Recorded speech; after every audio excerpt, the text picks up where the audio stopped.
Non existirían os cuñados sin as irmáns, obviamente. Houbo que esperar 40 anos, pero pagou a pena.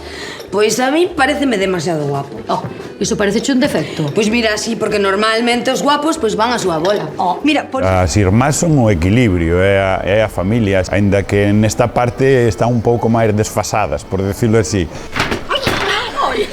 E arrancamos, salimos por aí. Por un lado, Peque acaba de divorciarse de Sabonis e está sentindo unha liberación tremenda. Está vivindo a súa vida e que está fenomenal sen parella, así que nada, creo que Peque está en pleno auxe vital e aproveitando o antroido para sair e divertirse. Estás ben?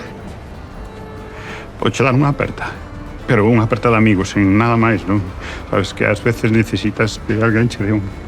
A Cuca, que é unha empresaria de éxito, conseguiu, digamos, liderando ela, aínda que o resto das irmás tamén axudan a poñer en marcha a bodega. Sigue estando de cabecilla da bodega, ainda que a bodega é de todas e tamén da nai.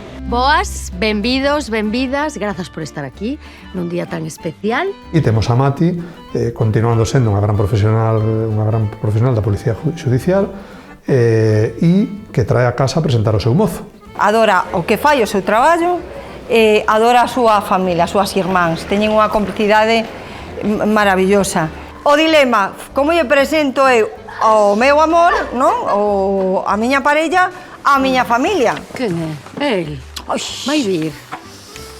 Dixo que sí. Dixen que mellor. Dixeches que non lo ias presentar. Dixen que se cadra.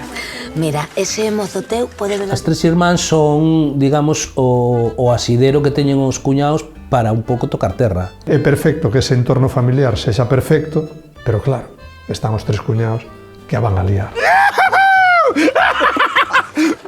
E a ti que che pasa? Que pensei que... Subiu o gas no butano. É que estou moi contento porque está quedando todo tan bonito. Sí, eu creo que este ano imos ganar, Marcos.